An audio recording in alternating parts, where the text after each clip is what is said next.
Mason, I gotta show you something.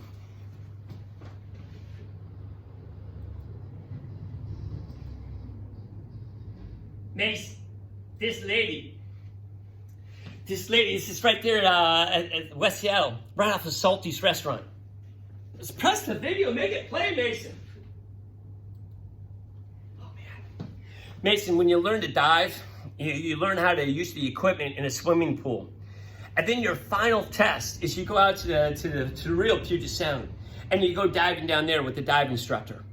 Well, on her very first time, when she went diving down at this place off of Alki, she went down and she saw a mama octopus. She saw a mama octopus and her eggs. She was turned on by this stuff, Mace. And then in June, she got an underwater camera and she started going down and documenting this. She went down there. Here it is, June 10th. She went down there. Is that mama there? Yeah, there's her mama. Big mama she is. There's all the eggs. Mama's just gently washing the eggs. Mason, she started learning more about the octopus. She knew that the eggs were going to hatch. Probably sometime around, July, August, maybe September at the latest. So she kept going back and seeing them. There it is, Mace. It's August 28th. Is it going to happen tonight? Oh no, Mama's really blowing on the eggs. She stayed down there for 20 minutes. She didn't see any babies. She said, I'll come back in a couple days. Everybody are, anything? I celebrate this day every time. 9/4, called Octopus birthday. She went down at midnight. She's going to see the babies. I'm so happy, so am I.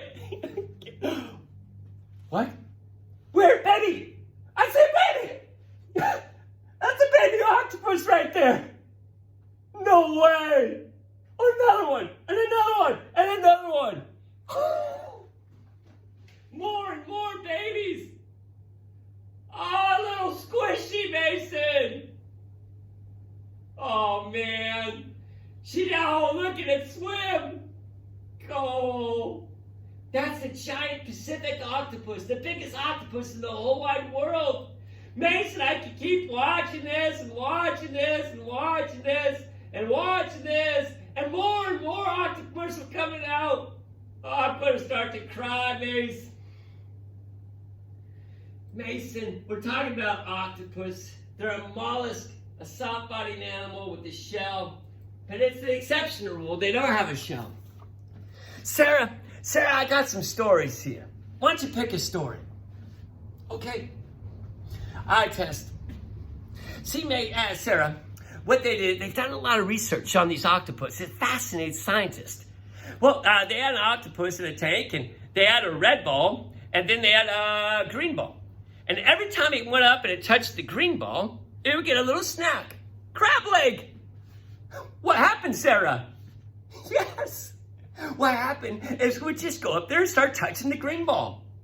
Sarah, what does that mean? Yes. They could see color. They could see color.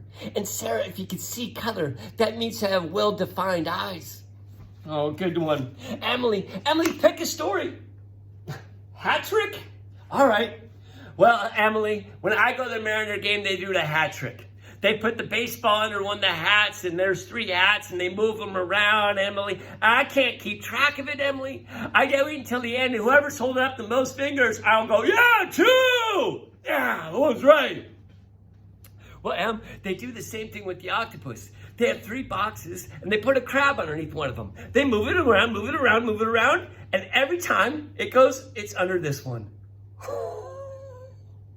Not only do they have eyes, but they're connected to a part of their brain that makes it analyze what's going on. Oh, Jeremy, what about a story, Jeremy? All right. Jeremy, you want to do jar? See, at the Seattle Aquarium, they've done an enormous amount of research on them. One Seattle Aquarium scientist was down there and he's thinking, I got to feed the octopus today. So I'm going to mess with them today.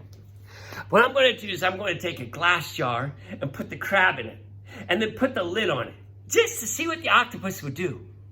They gave it to the octopus, and they said immediately, when it grabbed it, it realized something was wrong. Oh, That means it has touch receptors on its tentacles. It brought it up to one eye. It brought it up to the other eye. And then they said it kind of paused, like it was thinking. And then, Jeremy, what it did immediately is it went like this.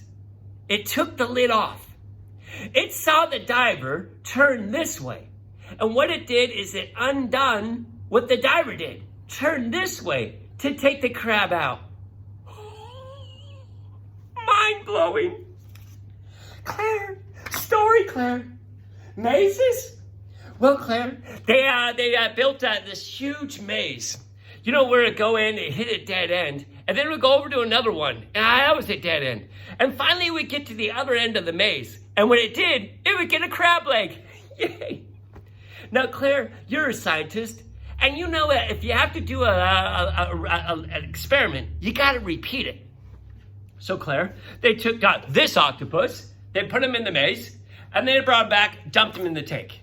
Then they got another octopus, put it into the maze. And what happened? Yes, Claire, on the first time, it did the route the correct way. What was going on, Claire? It was sitting, it was watching the other octopus, and it learned from the other octopus's errors, and it went and did it right on the first time. I'm telling you, Claire, these things are brilliant. How do they get their brilliance? Oh, Peter Kearney, Story Pete. All right, UPS, Boston. University of Puget Sound. Peter, this scientist at the University of Puget Sound was studying octopus.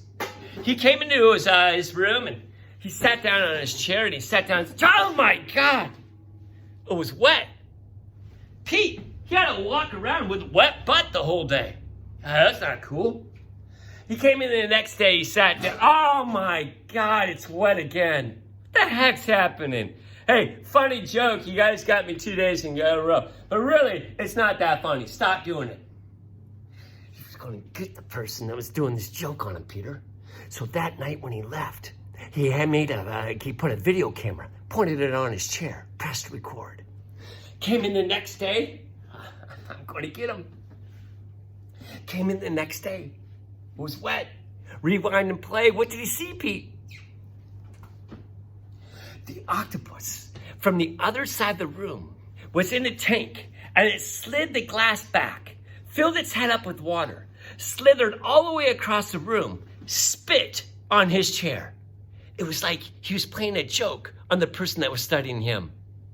Pete, at the Boston Aquarium a couple years ago, there was some octopus that had a thing for redheads. When anybody with red hair walked by, it would spit water right on their head. Shut up! Oh, Claire, last story. Jerk.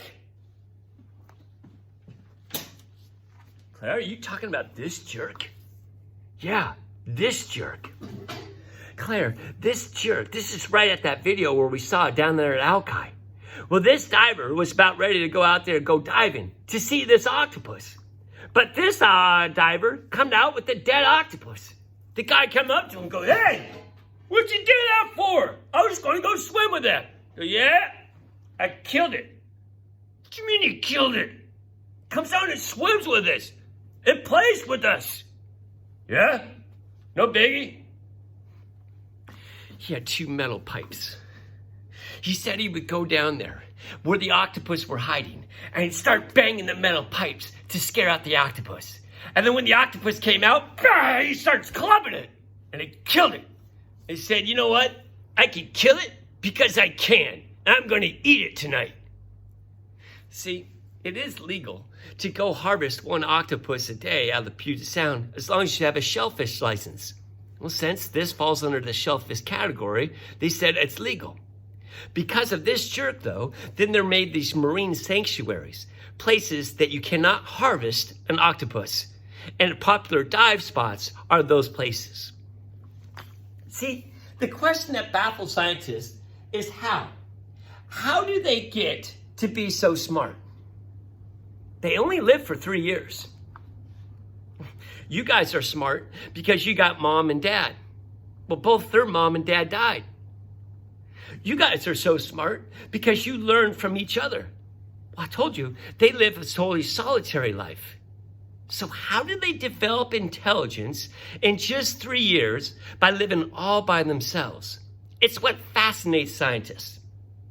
Again, your homework is you got to find 3 videos. You got to watch 3 videos about octopus. Send me the link and a little statement about what you learned from these. I'm telling you, it's a giant Pacific octopus. It's right there in our backyard. Hopefully you learned something about the octopus today, and you're going to learn more from your videos. Thanks, everybody. Send me those emails, and I'll look forward to seeing what you found. Bye.